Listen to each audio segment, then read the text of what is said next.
ಕಾಲದಲ್ಲಿ ನಮ್ಮ ಸುತ್ತಮುತ್ತ ಎಲ್ಲ ಮಾಹಿತಿಯು ಕೇವಲ ಒಂದು ಮೊಬೈಲ್ ಫೋನಿನಲ್ಲೇ ಸಿಗುತ್ತದೆ.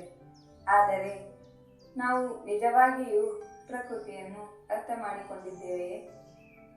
ಕಾಡಿನೊಳಗೆ ಕಾಲಿಟ್ಟಾಗ ನಾವು ಏನು ನೋಡುತ್ತೇವೆ? ಮರಗಳನ್ನು, ಪ್ರಾಣಿಗಳನ್ನು, ಅಥವಾ ಇನ್ನೂ ಉತ್ತರ ಸಿಗದ ಸಾವಿರಾರು ಪ್ರಶ್ನೆಗಳನ್ನು. ಇಂದು ನಾವು ಮಾತನಾಡಲಿರುವ ಕೃತಿ ಒಂದು ಸಾಹಸ ಕಾದಂಬರಿ ಮಾತ್ರವಲ್ಲ, ಒಂದು ವೈಜ್ಞಾನಿಕ ಚಿಂತನೆಯ ಪಯಣ, ಪ್ರಕೃತಿಯ ಬಗ್ಗೆ ಅಪಾರ ಗೌರವವನ್ನು ಕಲಿಸುವ ಪಾಠ, ಮತ್ತು ಪ್ರಶ್ನೆ ಕೇಳುವುದೇ ಜ್ಞಾನದ ಆರಂಭ ಎಂಬುದನ್ನು ನೆನಪಿಸುವ ಅಪೂರ್ವ ಸಾಹಿತ್ಯ. ಅದೇ ಕರ್ವಾಲೋ. ನಮಸ್ಕಾರ, ನೀವು ಕೇಳುತ್ತಿರುವುದು ಆಡಿಯೋ ಕಥಾ ಸ್ಟುಡಿಯೋ. ಇಲ್ಲಿ ಕಥೆಗಳು ಕೇವಲ ಕೇಳುವುದಕ್ಕಲ್ಲ, ಅನುಭವಿಸುವುದಕ್ಕಾಗಿದೆ. ಈ ಚಾನೆಲ್ನಲ್ಲಿ ನಾವು ಕನ್ನಡ ಸಾಹಿತ್ಯ, ಅದ್ಭುತ ಕಥೆಗಳು ಮತ್ತು ಜೀವನವನ್ನು ಬದಲಾಯಿಸುವ ವಿಚಾರಗಳನ್ನು ಸರಳ ಕನ್ನಡದಲ್ಲಿ ತಿಳಿದುಕೊಳ್ಳುತ್ತೇವೆ. ಇಂದು ನಾವು ಕಥೆಯನ್ನು ಸಂಪೂರ್ಣವಾಗಿ ಕೇಳುವುದಿಲ್ಲ, ಬದಲಾಗಿ ಈ ಕಾದಂಬರಿ ಎಂದಿಗೂ ಯಾಕೆ ಸಾವಿರಾರು ಓದುಗರ ಮನಸ್ಸಿನಲ್ಲಿ ಜೀವಂತವಾಗಿದೆ ಎಂಬುದನ್ನು ತಿಳಿದುಕೊಳ್ಳೋಣ. ಕನ್ನಡ ಸಾಹಿತ್ಯದ ಬಗ್ಗೆ ಮಾತನಾಡುವಾಗ ಒಂದು ಹೆಸರು ಎಂದಿಗೂ ಮರೆಯಲು ಸಾಧ್ಯವಿಲ್ಲ, ಪೂರ್ಣಚಂದ್ರ ತೇಜಸ್ವಿ. ಅವರು ಕೇವಲ ಕಾದಂಬರಿಕಾರರಲ್ಲ, ಪ್ರಕೃತಿಯ ಅಧ್ಯಯನಕಾರರು, ಪಕ್ಷಿ ಪ್ರೇಮಿ, ಛಾಯಾಗ್ರಾಹಕ, ಕೃಷಿಕ, ವೈಜ್ಞಾನಿಕ ಮನೋಭಾವ ಹೊಂದಿದ್ದ ಚಿಂತಕರು. ಅವರ ಬರಹಗಳನ್ನು ಓದಿದಾಗ ಒಂದು ವಿಷಯ ಸ್ಪಷ್ಟವಾಗಿ ಗೊತ್ತಾಗುತ್ತದೆ. ಅವರು ಪ್ರಕೃತಿಯನ್ನು ದೂರದಿಂದ ನೋಡಲಿಲ್ಲ, ಅದರೊಳಗೆ ಬದುಕಿದರು. ಕಾಡು, ಮಳೆ, ಪಕ್ಷಿಗಳು, ಕೀಟಗಳು, ಪ್ರತಿ ಜೀವಿಯನ್ನು ಅವರು ಕುತೂಹಲದಿಂದ ಗಮನಿಸಿದರು. ಅದೇ ಕಾರಣಕ್ಕೆ ಅವರ ಸಾಹಿತ್ಯದಲ್ಲಿ ಕೇವಲ ಕಲ್ಪನೆ ಇರಲಿಲ್ಲ, ಅನುಭವವೂ ಇದೆ.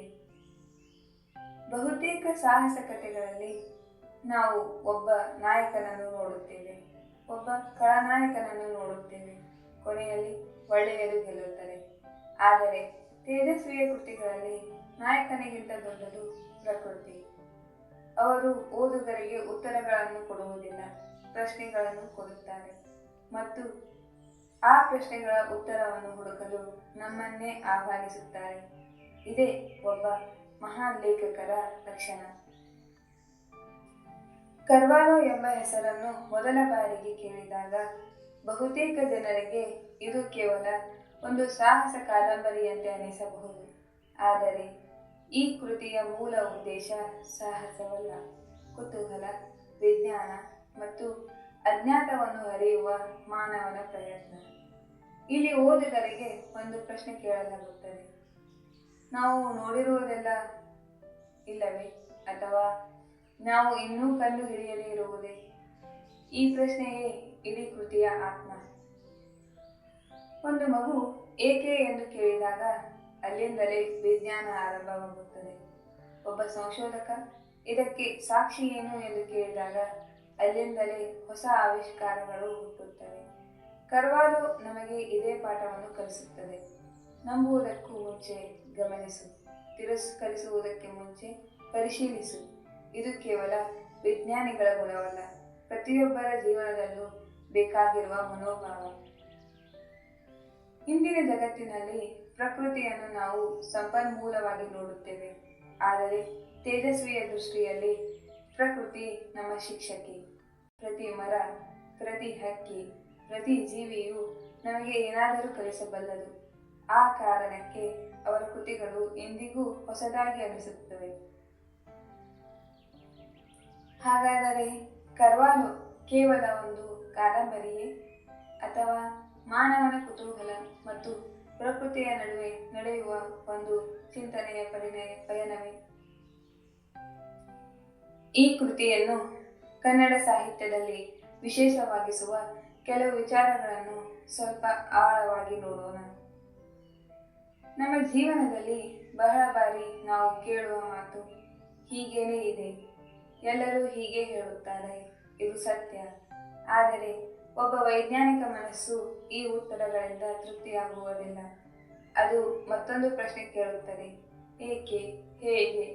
ಇದಕ್ಕೆ ಸಾಕ್ಷಿ ಏನು? ಈ ಪ್ರಶ್ನೆಗಳೇ ಹೊಸ ಆವಿಷ್ಕಾರಗಳಿಗೆ ಕಾರಣವಾಗುತ್ತವೆ. ಕರ್ವಾಲೋ ನಮಗೆ ಇದೇ ಮನೋಭಾವವನ್ನು ಪರಿಚಯಿಸುತ್ತದೆ. ಅದು ಕೇವಲ ಉತ್ತರಗಳನ್ನು ನೀಡುವ ಕೃತಿಯಲ್ಲ, ಪ್ರಶ್ನೆಗಳನ್ನು ಕೇಳಲು ಪ್ರೇರೇಪಿಸುವ ಕೃತಿ. ನಾವು ಶಾಲೆಯಲ್ಲಿ ಪುಸ್ತಕ ಓದುತ್ತೇವೆ, ಕಾಲೇಜಿನಲ್ಲಿ ಪುಸ್ತಕ ಓದುತ್ತೇವೆ. ಆದರೆ ತೇಜಸ್ವಿಯವರು ಇನ್ನೊಂದು ಪುಸ್ತಕವನ್ನು ಓದುತ್ತಿದ್ದರು. ಅದು ಪ್ರಕೃತಿ.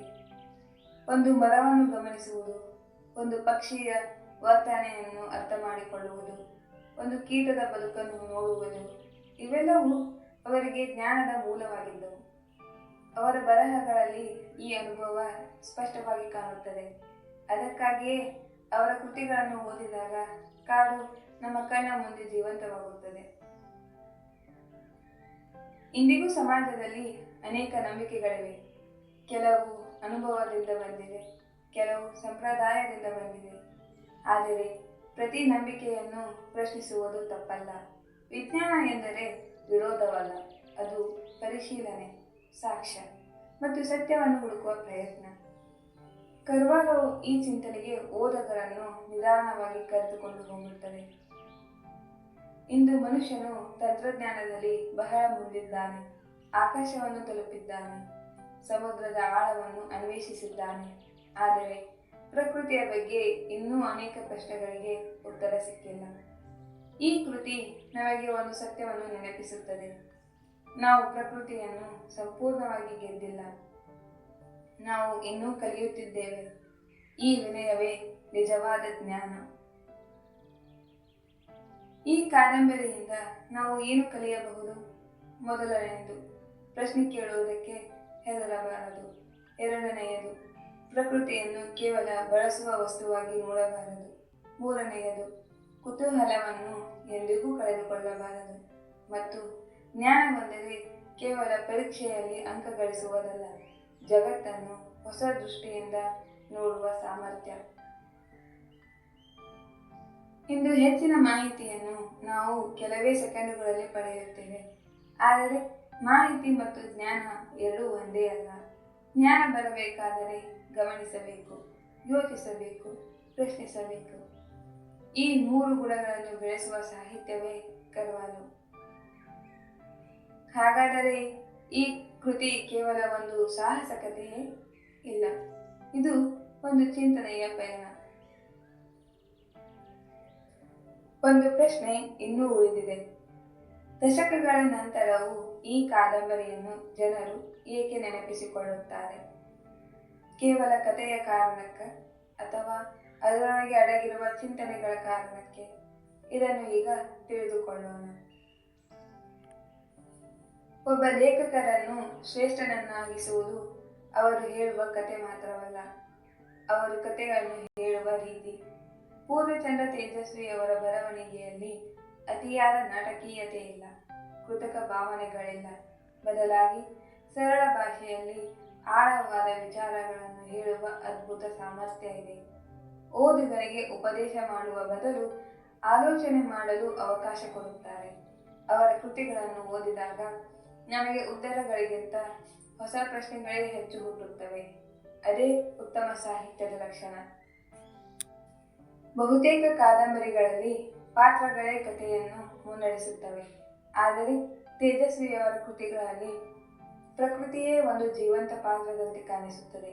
ಕಾಡು, ಮಳೆ, ಬೆಟ್ಟ, ಹಕ್ಕಿಗಳು, ಪ್ರಾಣಿಗಳು ಇವೆಲ್ಲವೂ ಕೇವಲ ಹಿನ್ನೆಲೆಯಲ್ಲ, ಕಥೆಯ ಅನುಭವದ ಒಂದು ಭಾಗ.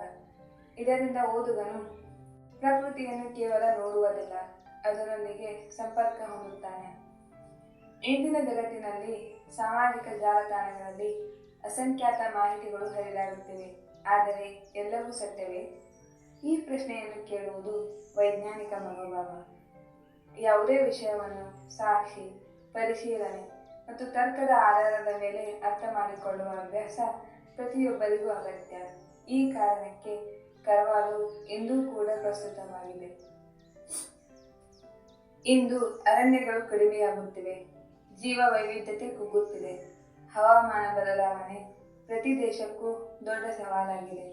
ಇಂತಹ ಸಮಯದಲ್ಲಿ ಪ್ರಕೃತಿಯೊಂದಿಗೆ ಗೌರವದಿಂದ ಬದುಕಬೇಕು ಎಂಬ ಸಂದೇಶ ಹೆಚ್ಚು ಮಹತ್ವ ಪಡೆಯುತ್ತದೆ.